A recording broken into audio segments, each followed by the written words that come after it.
Hello everyone, how are you? I hope you all will be very fine. Dear students, today we are going to study the 4th standard term 1 English subject lesson number 6. Okay, dear students, ये हमारा lesson number 6 title है इसका the pine tree and the reed.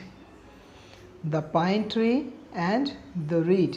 Okay, so इस lesson में हम pine tree और read के विषय में पढ़ेंगे. रीड किसे कहते हैं? पाइन ट्री तो आप जानते होंगे, ठीक है. पाइन ट्री होता है और रीड होता है एक प्रकार से फ्लेक्सिबल पौधा जो कि नदी के किनारे या तालाब के किनारे उगता है, ठीक है. ओके, चलिए इससे पहले कुछ इंपॉर्टेंट वर्ड मीनिंग जान लेते हैं हम इस लेसन के. हमारे पास वर्ड मीनिंग है ये swaying. Swaying means moving slowly from side to side, धीरे धीरे किनारे में बहना, इसे हम बोलते हैं swaying. Read a tall lean plants found in groups near water. पानी के किनारे में ग्रुप के रूप में एक लंबे पौधे पाए जाते हैं, ठीक है, जो कि हल्के झुके हुए होते हैं, ठीक है. उसे हम क्या बोलते हैं? रीड. गैल अ वेरी स्ट्रॉन्ग विंड. तेज से जो एक हवा आती है उसे हम बोलते हैं गैल, ठीक है. Next bluster and blurt. इस लेसन के अकॉर्डिंग इसका मतलब है ब्लो लाउडली एंड स्ट्रांगली, मतलब तेजी के साथ बहना, ठीक है. Bluster and blurt. Rigid. Rigid means stiff या फिर अनबेंडिंग, कड़ा, जो ना झुके उसे हम बोलते हैं rigid. Next snapped. Snapped means broke suddenly, जो अचानक से टूट जाए उसे हम बोलते हैं, जो अचानक से टूट गया उसे बोलते हैं स्नैप्ड. इसी तरीके से नेक्स्ट वर्ड है प्लेंट, ठीक है. Pliant. Pliant means able to bend easily without breaking, जो लचीला हो और बहुत ही आसानी से जो बेंड हो जाए बिना टूटे, ठीक है, उसे हम बोलते हैं प्लेंट. सो ये थे हमारे इंपॉर्टेंट वर्ड मीनिंग. इसे आप अच्छे से ध्यान से कॉपी में लिख लीजिएगा. Okay, well let's go to the lesson. Okay dear students, lesson number 6 the pine tree and the reed. Pine tree and the reed. Warm up. Look it. Is it good to make fun of others. क्या दूसरों का मजाक बनाना अच्छा है? Give reason for your answer and discuss in class.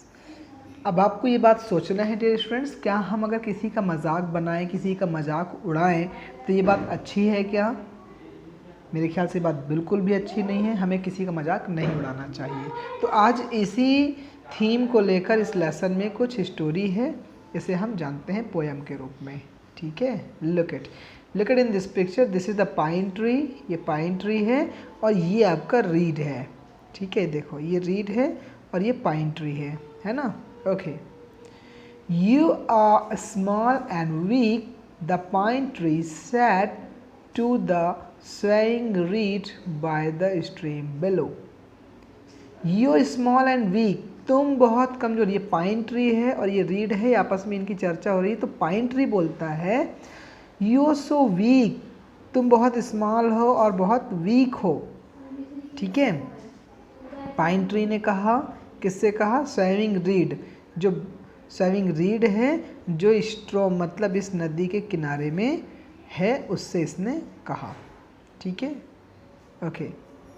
Where as I am high above you. जबकि मैं तुमसे काफ़ी ऊंचा हूँ, ठीक है, मैं काफ़ी ऊपर हूँ. And have far more to show.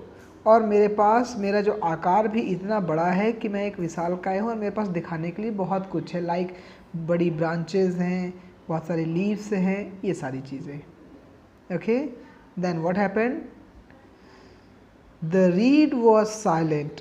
Pine की बात को सुनकर रीड एकदम शांत रहता है, क्योंकि पाइन क्या करता है, इसका क्या करता है, मजाक उड़ाता है कि तुम बहुत छोटे हो, बहुत कमज़ोर हो, ठीक है, मैं तुमसे बहुत बड़ा हूँ और मेरे पास बहुत सारी चीज़ें हैं. ऐसा करके पाइन ट्री किसका? रीड का मजाक उड़ाता है. देन रीड क्या करता है? साइलेंट रहता है. बट सून आफ्टर दिस, मगर इस घटना के थोड़े देर बाद, a gale began to bluster and blurt. एक बहुत तेजी हवा आती है, एक तेज हवा आती है एकदम ब्लास्टर एंड ब्लर्ट के साथ में, ठीक है, बहुत तेज बहाव के साथ में the rigid pine tree snapped in the wind. जो एक कड़ा पेड़ रहता है, जो रिजिड नेचर का जो पाइन ट्री होता है, वो क्या कर जाता है, स्नैप्ड कर जाता है, टूट जाता है, ठीक है, उस विंड में। But the plant read bent unhurt. जबकि छोटा जो पौधा होता है रीड का, वो बिना किसी नुकसान के झुक जाता है और हवा वहाँ से निकल जाती है। ओके डियर स्टूडेंट, देखा आपने यहाँ पाइन ट्री क्या कर रहा था, रीड का मजाक उड़ा रहा था कि तुम बहुत छोटे हो, कमज़ोर हो, है ना। उसी बीच में तेज़ हवा आती है और पाइन ट्री टूट जाता है, जबकि रीड को कोई भी नुकसान नहीं होता। सो यहाँ पर से क्या बात समझ में आती है, हमें क्या लेसन लर्न करना है कि हमें कभी भी किसी का मजाक नहीं उड़ाना चाहिए, राइट। ओके, तो ये आप important word meaning note down कर लीजिए। इस लेसन को एक बार फिर से पढ़िए, मैंने इसकी मीनिंग समझा दी है, ठीक है, और आप इसकी मीनिंग्स को फिर से समझिए ताकि जब आप स्कूल आएंगे तो ये आपको पूछा जाएगा, राइट।